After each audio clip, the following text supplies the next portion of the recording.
Happy Halloween, crafty friends. I'm coming at you again with another make from the Tim Holtz Sizzix Halloween release for 2021. And today we are going to talk about the Count and Pumpkinhead because I made kind of similar treats with these, and the tags that they're on I made with the similar technique.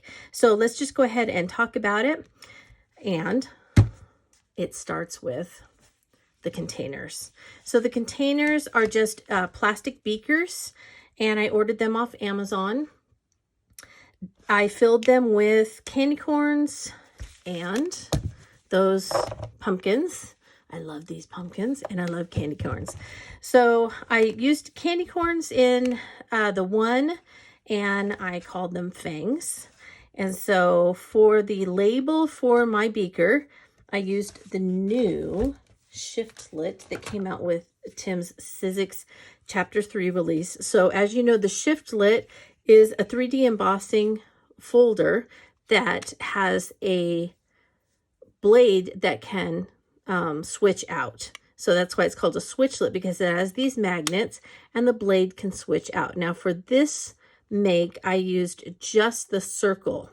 But as you know, for other makes, I used the, it has a scallop circle and also a pinked circle are the other ones that you can use for this, so that the edge of your medallion can be different. Now, I just wanted something simple that would go onto, you know, something like a laboratory type thing. So I cut it out. Paper is I think this is watercolor, distressed watercolor paper.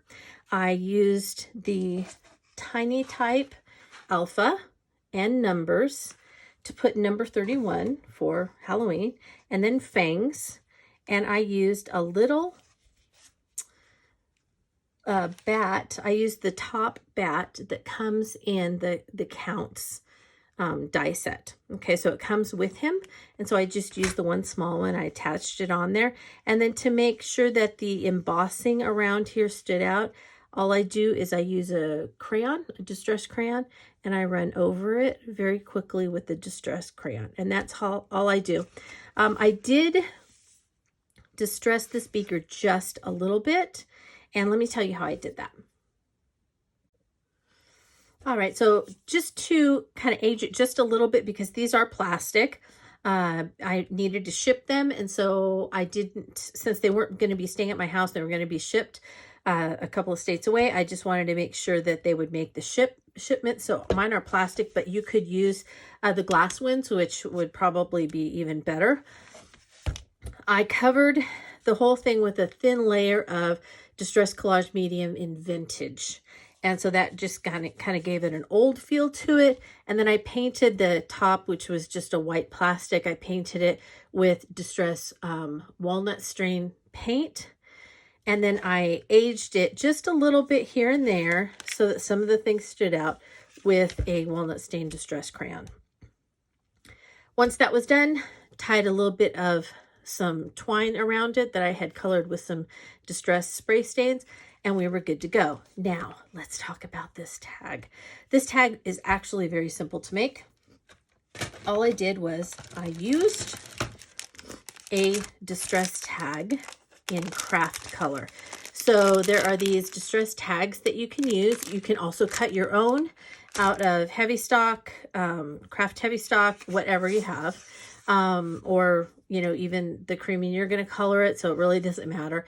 But what I did was color it with spray stains in browns and let that dry. And then I ran it through the 3D lumber embossing texture fade. I love this folder, okay? It is one of my favorites. So very easy to use. And in order to get it so that it's really dark in there, in the little depressions, you can ink this with Distress Archival ink. Just press the pad against it. That's why this side is darker than this side, because then when you run it through, that ink goes into the depressions and it makes it a little bit darker down in the crevices. So you can use the archival ink in the ground espresso or black. Either of those are two colors that I often use. Every once in a while, if I'm doing just a weathered color with a gray, the hickory smoke, it works wonderfully too for that. So once you've done that, then all you have to do is cut the shape. And this is actually very easy to do. Let me see if I can tell you how I did it. So, all right, you can see that this is not as wide as this, right? So what I did was I put the corner of my tag in on my work surface. I put it in the corner of an inch, and then I drew from corner to corner on the inch, and then I cut it so that this is like corner to corner, that's an inch. And I did that on both sides.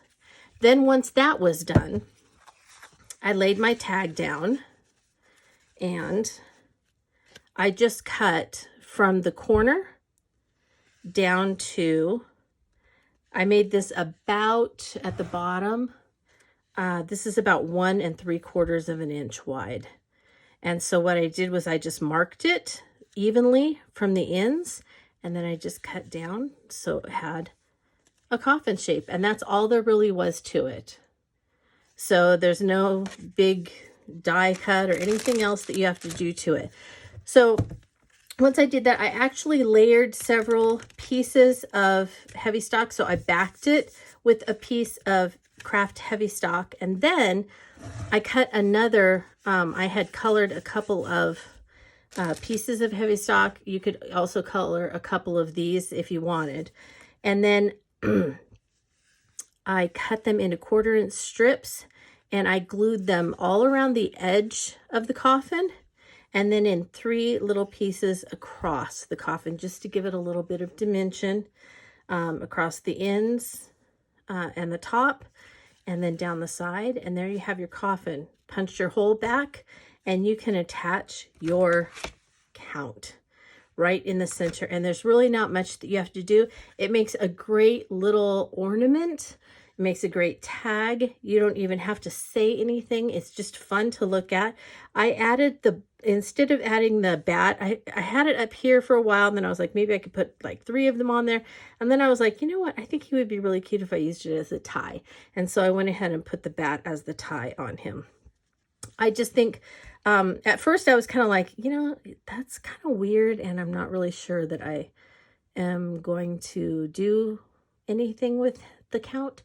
But then I decided, you know what, why not? Let's give it a shot. And I think he's really kind of fun. And that nostril, I know I posted on my Instagram, but seriously, that nostril just kills me. And his little outfit's so fun. I also was looking at this and I was thinking, you know what, he would be really, really fun to make as a butler. If you lost the cape and you just used him without the cape, he would be a great butler. And you could probably add, you know, some of the candlestick dies in the background, kind of as like if he was the butler at a haunted mansion or something like that, right? So you can see I get all excited, and but there's only so much time. I can't make everything that comes to mind, but so fun. The count. All right, now let's talk about Pumpkinhead. All right, sorry, I had a little interruption. Because he's so much shorter than, you know, the tag, there was a bunch of space up above here where his head's supposed to be. And if I had put the head on his neck, it would have looked fine. But we really want the Headless Horseman's head to be in his hand, right? So I just trimmed the size of the tag down a little bit, and it actually hangs a little bit better on this beaker.